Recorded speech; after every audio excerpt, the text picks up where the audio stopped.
How prepared is your organisation for the evolving landscape of cybersecurity regulations? Well, today I'm going to be delving into this crucial topic with the CISO EMEA at Zscaler. His name's Marc, and we're going to explore together today the intricacies of the NIS2 directive. And most importantly, the steps that your business must take to ensure compliance and enhance your cyber resilience across the organisation. And with Zscaler's upcoming regulations campaign, including a comprehensive white paper, I hope to dig a little bit deeper on some of that stuff too and uncover how reducing the complexity of things like technical debt and hardware infrastructure can actually better equip organisations to navigate the new regulatory challenges that are ahead. So, are you ready to stay ahead of the game in cybersecurity compliance? Well, buckle up and hold on tight, because I'm going to beam your ears all the way to the UK, so you can sit down with myself and Marc to explore this and much more. So a massive warm welcome to the show. Can you tell everyone listening a little about who you are and what you do? Thank you, Neil. My name is Marc Lueck. I'm the CISO in residence at Zscaler. CISO in residence is kind of a fancy way of saying that I'm somebody who's been brought in from industry. I've got almost 30 years of security practitioner experience, and now I've been brought in to really understand and help our customers by seeing our platform from their perspective and also sharing how we secure ourselves, how we protect the customers, how we protect ourselves. Really, I like to call it the trust conduit, which is a bit of a silly phrase, but it kind of helps describe what I do. Well, it's a pleasure to have you on the podcast. There is so much excitement around different technologies at the moment, and we often get distracted by it. But with an IT head on for a moment, we're also seeing organizations faced with an increasing number of regulations and that they have to apply with, especially, just to name a few here, the AI Act, DORA, NIS2. I've got to ask, we're both IT guys, but are all these regulations really necessary? I think there's a philosophical question you're asking me. Yeah. but I'll answer it in both ways. I mean, fundamentally, regulation is necessary when either the world's not, or a particular jurisdiction isn't doing good enough and needs to do better, or when no one knows and we need to start building rules where there's a vacuum of understanding of what to do.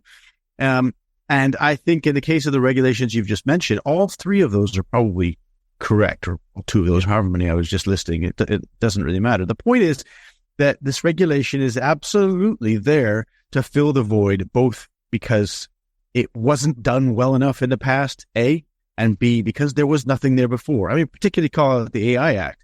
We're having to do this because of rapid technology changes that are happening now. There were no rules in advance, and therefore we're having to make them now. Whereas NIS2 and DORA are a different category. These are just looking at the jurisdictions that these cover in Europe, and obviously businesses that do business in Europe, even if they're not here. That's really different. What we're saying is that clearly we're not doing a good enough job out there. We need to make things better. So I think both technically and philosophically, this legislation has a purpose, and that purpose is valid.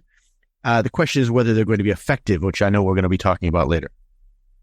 We really will. And one of the things that is a big talking point right now is the NIS2 directive. And for anyone listening that's just hearing about that for the first time, can you just expand on exactly what it's trying to achieve and who has to comply to it? Because I think it might set off a few light bulb moments to a lot of people. Well, the NIS2 directive is really trying to raise the bottom rung of the ladder. And I know that's, it's probably going to do better.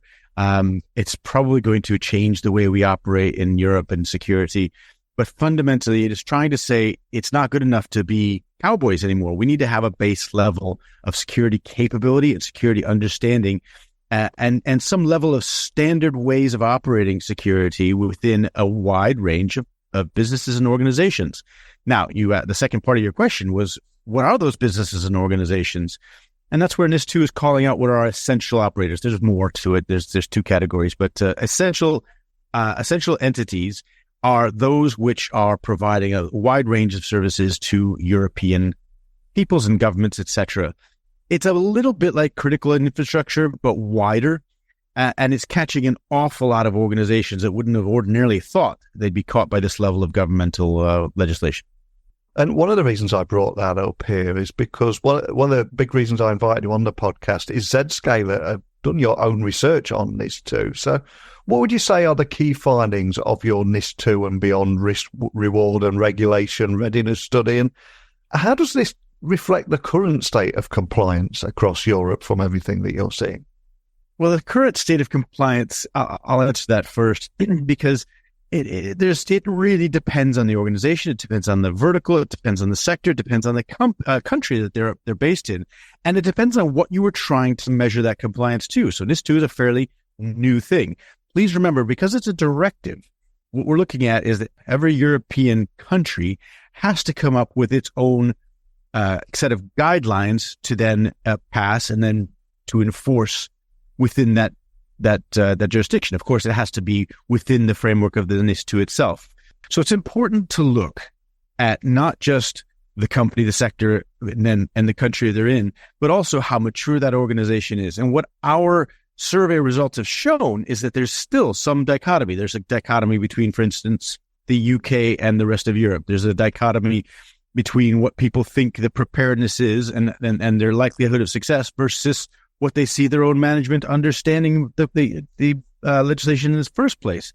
And so there is what we're seeing some confusion in those results. That confusion is not actually a surprise. What it's showing me is that most organizations are saying, yeah, we're going to figure it out. We'll get there in the end. But they're not particularly confident that people understand what this really means. And that's, for me, a sign that organizational maturity and the ability to achieve this legislation is not simply a one and done. It's going to be a process.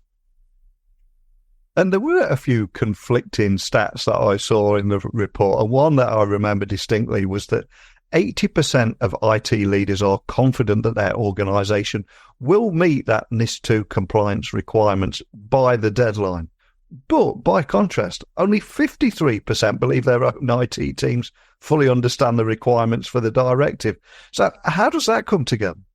Well, I actually see that as a sign of our slightly jaded impression of legislation as a whole. Yeah. If a legislation is a hurdle to hop over, and we get over that hurdle by signing some paperwork and putting some spreadsheets together, and we're compliant, we're achieving it, then who cares if your IT teams really understand it? However, I think that NIS2 is a little deeper than that, just like the GDPR before it. The GDPR, I think a lot of people thought, oh, let's just get over this hurdle. It has fundamentally changed the way we deal with personal information in Europe and globally. It has fundamentally changed operating capabilities and procedures for companies everywhere. And I think NIS2 is going to be possibly not as large as that, but it's not going to be a one and done process. So I actually think that people are seeing NIS2 as, oh, here's the next where we've got to, here's the next hurdle we need to jump over, where in reality, this is going to be bigger. And I think you're seeing this in our results. We don't understand it, but we'll achieve it. But when they start to understand it, they're realizing achieving is not going to be that easy. And I'm glad you mentioned GDPR there, because also interestingly, I think it was organisations in the UK seem to be much more confident than their counterparts across Europe, which also surprised me a little, if I'm honest. So why do you think that is? And from the personal conversations you're having with organisations, why do you think they have such confidence that they're leading in their security and risk awareness efforts over here? Well, there's a few reasons that I think the UK is ahead, and I do think it's ahead. I think one, for instance, is the language benefit / advantage we have. A lot of the technology, capability, architecture comes from the US, and therefore we have the advantage of getting that firsthand. Secondly, their business environment in the UK has traditionally been a little bit lighter weight in both internal regulation and external regulation, and is able to move a bit quicker. And I think culturally, the UK moves a bit quicker inside the boardroom as well, which helps these things and has helped the UK be a bit mature. But I think also you're looking at a result of the UK mentality. We all know, we've all seen the sign, but I'm going to change it slightly like everybody else has. Keep calm and muddle on. We'll get there in the end. We always do. And I think that that's both a power as well as a bit of a weakness. And the weakness is because if you don't understand how big this is, you didn't just keep on and muddle on with the GDPR. That did change things. I think this will be fairly similar. However, that approach to say, you know what, we're going to figure this out. We'll get there. We'll just keep our heads down and achieve it. That's actually pretty helpful without analysis paralysis that we may see in other jurisdictions within Europe. And outside of the corporate space, the NIS2 directive, does that present a major overhaul of security for organizations inside the critical infrastructure space as well? Because huge talking points around critical infrastructure, securing it, and especially with so much global uncertainty and conflict at the moment. What are you seeing here? Well, it is going to have a major impact. But again, remember, this is raising the bottom rung. So if an organization was already really good at security and had made good choices and was functionally mature in their risk assessment and their risk management processes and capability, then actually it's not going to change an awful lot, is it? We're already above the bottom rung. However, I think a lot of organizations are going to see this as a new destination to achieve, and they're going to have to put their foot a little higher than they were in the past. So yes, it will have not a major overhaul, but for example, people will have to actually start looking at risk management as something real rather than as a piece of paper that you did for your certification. Something that's essential, and that you're going to have to apply resource, people, time to it. And this is going to be a fairly big change for particularly smaller organizations who are in the critical infrastructure space. And if we zoom out for the moment, just looking at the NIS2 directive as a whole, are there any particular sections that you think are likely to cause organizations the most challenges? There's always a few tricky bits in any legislation, but anything that stand out to you there? Well, remember, the NIS2 directive itself doesn't call out anything specific. It's not calling out architectural changes. It's not calling out, technologies. It is calling out processes, visibility, understanding, communication, reporting, and aligning to standards. Those are all really good things. However, the part that I think is going to cause the most challenge is exactly the one I mentioned before. It is saying you have to be mature at assessment and management of risk. And I really believe most, particularly medium-sized organizations with historically bricks and mortar or organizations who have moved either begrudgingly or slowly into IT-based companies and cloud-based companies, that is going to be a little difficult. So for anybody listening anywhere in the world, what steps should their organization take to ensure compliance with NIS2? And if they're not at that point yet, how do you at Zscaler Zero Trust Exchange platform, how do you contribute to that compliance process? And I suppose we should also mention the deadline. How long have they got? Well, it's in October is the deadline for compliance to the NIS2. And the guidance is all available in most jurisdictions. I know, at least in draft format, so you can review that. I think there are some really important elements that we need to look at. So if I'm saying that risk management is an important capability, we need to understand what are the risks to the business. The risks to the business have really fundamentally changed a lot. Threat actors are getting better at what they do. And we have not gotten a lot better at the way we treat that. We've got our endpoint security. Is it any good? Or is it? Yes, probably. But does it really cover those risks? And our belief at Zscaler is that a change in philosophy and architecture is required in order to really change the game so that we're no longer playing in the attacker's favor. And that is, in our case, the Zero Trust Exchange enables the removal, reduction, or eradication, if possible, of implicit trust. It means that we're no longer saying there's an inside and there's an outside. We need to have that level of context, understanding, and access control before anybody is connected to anything. And that actually obviates and removes a lot of the problems that you'll be establishing and finding as you do a mature risk assessment of your estate. So yes, we play an important role. Is there a clause in any one of them saying you must go to a zero trust provider? Probably not. They're probably not going to get that deep, although there could be some which using words which may suggest that a zero trust approach is the right one to use. But what I would suggest is that the approach of using a zero trust architecture will absolutely help any company begin to prove their compliance in NIS2 because of the way it does mitigate risk. Well, there's so much food for thought there, and I think maybe we should get you back on a little closer to October and see how things are panning out, what kind of conversations you're having with your customers around the world. But of course, all this talk of legislation and regulation can be a dry subject, so I'm going to leave everyone listening on a high here. I have a Spotify playlist, and I always ask my guests to add a song to that playlist, something that means something to them. Guilty pleasures are allowed. All I'm going to ask is, what song would you like to add to that list and why?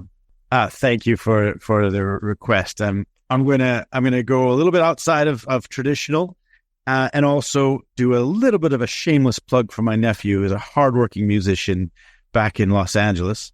And I'm going to mention his band Strange Hotels and the song No Television. It is, and if you're interested, there's a fantastic video where you get to see my nephew in all his glory. And they're an excellent two-piece band, and I listen to them regularly, and it really gives you, they're energetic and humorous, and I really like them. So that would be the one I'd like you to include. Thank you so much. Oh, fantastic. Not only will I add it to the Spotify playlist, I'll be checking that video out as soon as we finish recording this episode today. I'm a sucker for new music and finding that next big thing. So let's see what we can make happen there. And for anyone listening, just wanting to find out more information about the report that we referenced today, or how to better prepare for NIS2, or find out more information about you and your team, etc., where would you like to point everyone listening? Thanks, Neil. If anyone wants any more information about either Zscaler or about the report, just head on over to our website, zscaler.com, and you'll be able to find any of the information you need.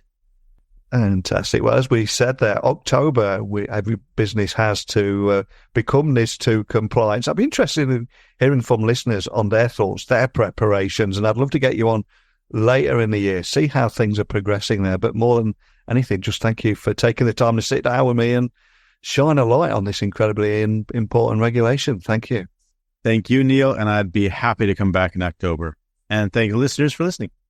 Now, as we wrap up this conversation with Marc today, I think it's clear that the path to compliance with NIS2 and other emerging regulations, especially around things like AI that's got to be on the horizon, I think it demands more than just confidence. It requires a thorough understanding and strategic approach. And Zscaler's emphasis on adopting a zero-trust architecture in the terms of cybersecurity there, I think that offers a practical way forward, something that aligns with the directive focus on risk management too. And with that October 2024 deadline looming for NIS2 compliance, got to ask, how prepared is your organisation to meet these new standards? I'd love to hear your thoughts and strategies. So email me, techblogwriter@outlook.com, Twitter, LinkedIn, Instagram, just at Neil C. Hughes. But please stay tuned for more discussions like this on Tech Talks Daily. And don't forget, keep sharing your insights with me. If you've got any questions for me, fire them over too. But until next time, keep evolving your cyber resilience. And I'll be back again tomorrow with another guest. See you all tomorrow.